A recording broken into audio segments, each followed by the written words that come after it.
aujourd'hui je voulais faire une petite vidéo sur un sujet qui est d'actualité, c'est la réunion des enculés à Davos. Si vous savez ce qui s'y passe, il y a tous les gens, les décideurs, on va dire, les gens importants de notre monde qui s'y trouvent en ce moment. D'ailleurs Macron y est passé aussi.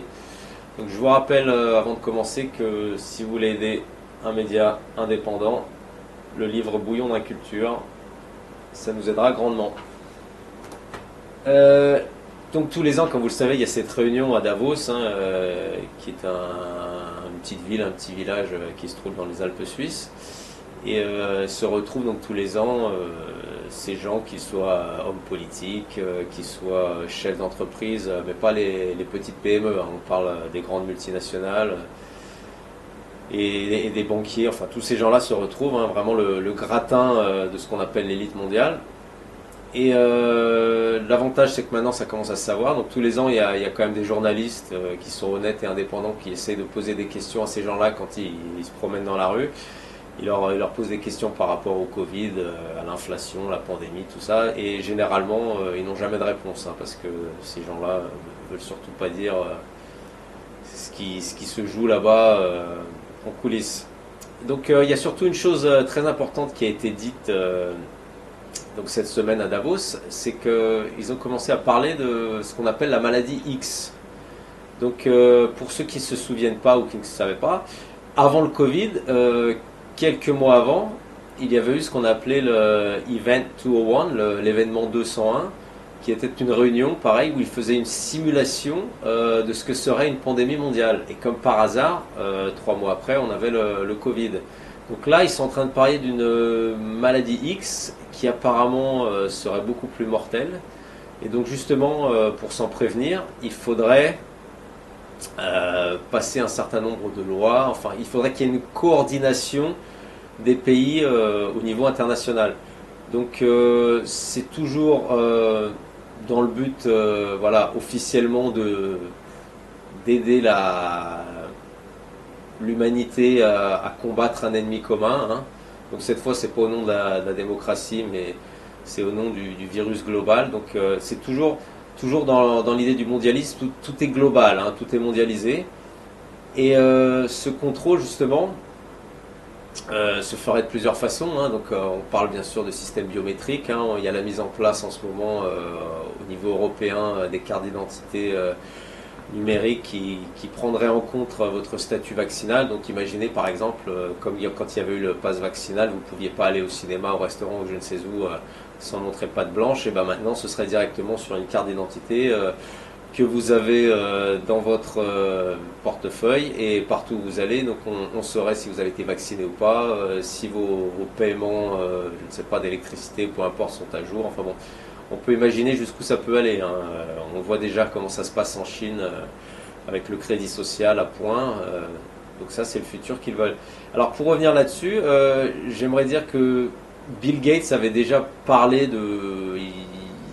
après le Covid, il avait parlé qu'il fallait déjà se préparer à la future pandémie, hein, d'ailleurs. Ce qui avait fait même d'ailleurs lever les sourcils de sa femme dans l'interview. Donc peut-être qu'il en disait un peu trop. D'ailleurs, ils sont divorcés depuis, hein. Alors on ne sait pas si c'est lié aux affaires avec Epstein ou par rapport à la pandémie. Elle a dû se dire c'était peut-être mieux de partir avant que ça sente trop le roussi pour lui. Et Bill Gates donc, nous avait prévenu que il faudrait mettre en place encore plus de mesures justement pour coordonner les pays entre eux, pour que la réponse soit plus efficace en cas de nouvelle pandémie. Donc je vous signale qu'avant la pandémie, enfin la fausse pandémie de 2020 du Covid, on n'a jamais eu de pandémie avant, on soit bien d'accord, hein. Tout ce qu'on avait eu, c'était la peste noire au Moyen-Âge, mais ça n'avait rien à voir. Là, il y avait vraiment 30% ou 40% des gens qui mouraient. Alors que là, c'était une pseudo-pandémie, on le sait très bien, les hôpitaux n'étaient pas surchargés. Enfin bon. Donc, ce qu'ils veulent mettre en place, c'est un contrôle total. D'ailleurs, petite anecdote pour ceux qui connaissent le film, enfin le documentaire qui s'appelait Zeitgeist, qui était très connu dans les pays anglo-saxons, peut-être moins en France, mais qui était sorti, je ne sais plus, 2007, 2006, enfin, dans ces années-là, et qui parlait de tous ces sujets-là. Et à la fin, on avait eu une interview d'un Américain qui faisait des documentaires. Il avait dit qu'il avait eu la chance ou la malchance de rencontrer un des Rockefeller, donc de ces personnes qui est vraiment dans les, dans le réseau, dans l'élite, dans le sommet, si on peut dire, la pyramide de cette élite. Et donc il lui avait parlé de plusieurs choses sur, par exemple, avant le 11 septembre, qu'il y aura un événement qui arriverait et qu'après ça, ils iraient faire des guerres dans, dans les pays du Moyen-Orient. Mais il lui avait demandé justement, alors, quel est le but final de tout ça? Et le but final, il lui avait révélé, c'était d'avoir tous les gens dans le monde entier de pucer. Pucer dans le sens où chacun sous-cutané aurait une petite puce où il y aurait tous vos identifiants. Donc par exemple, si vous alliez acheter un morceau de pain à la boulangerie, hop, vous passez votre puce et puis on sait si vous êtes vacciné, si vous avez payé votre loyer, enfin. Et ça, c'est ce qu'ils veulent parce que ça leur permettrait un contrôle total. Donc là, ce qui est en train de se jouer là, à Davos et dont ils sont en train de parler avec cette maladie X, c'est exactement dans le but d'atteindre ce projet voilà, de pucer tout le monde globalement. Alors, ça se fera par palier. Donc d'abord, il y aura la carte d'identité, comme ils sont en train de le passer aujourd'hui au Parlement européen, la carte d'identité numérique. Mais une fois que ce sera mis en place, certainement, ils diront que oui, mais la carte d'identité, vous pouvez la perdre, ou il y a des terroristes qui peuvent certainement la hacker ou la voler, je ne sais pas. Donc ils vont trouver des excuses pour mettre en place, sous forme de progrès, hein, c'est toujours du progressisme pour nous protéger, la puce sous-cutanée. D'ailleurs, la technologie existe déjà, hein, j'aime autant le dire. Pour revenir aussi à la pandémie, Bill Gates a dit que certainement les futurs vaccins ne se feraient plus comme les vaccins auxquels on est habitué avec une aiguille. Maintenant, ils sont en train de parler de patch. Alors, je me suis déjà renseigné, c'est une technologie où il y a des micro-aiguilles dedans. Vous pouvez aller regarder, hein, ça se trouve sur YouTube, tout ça. Et ça se mettrait comme un patch et dedans, il y aurait des doses de vaccins qui se mettraient. Donc ça, c'est une technologie qui existe déjà. Et enfin voilà, ce serait quasiment quelque chose qu'on pourrait acheter en pharmacie, on se le met, enfin bon. Mais bon, l'avantage par rapport à tout ça, c'est qu'il y a de plus en plus de résistance, hein. Vous voyez, maintenant on commence à parler, même chez Hanouna, pourtant qui est quelqu'un que j'aborde, on commence à parler des effets secondaires des vaccins, c'était avec la femme de Jean-Pierre Pernaut d'ailleurs. Il y a un certain éveil, les gens commencent à se rendre compte, on va peut-être rouler dans la farine, après 3-4 doses, j'ai chopé le Covid, j'ai été positif à un test PCR, alors que ça se trouve c'était juste une grippe.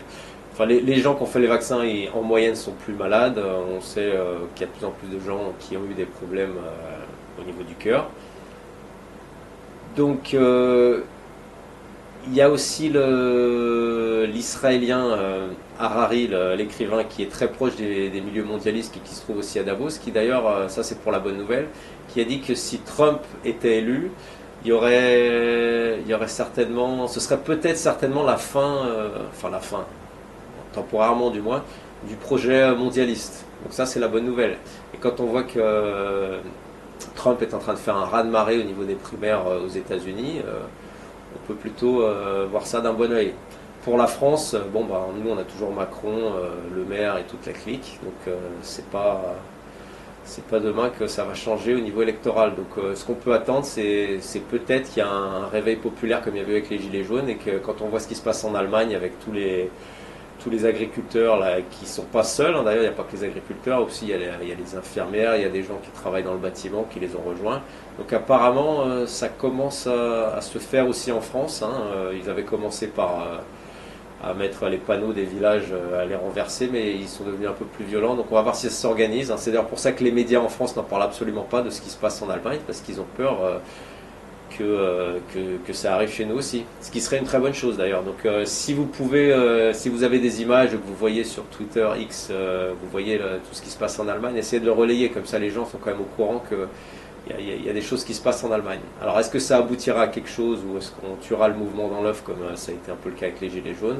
Il faudra voir sur le temps.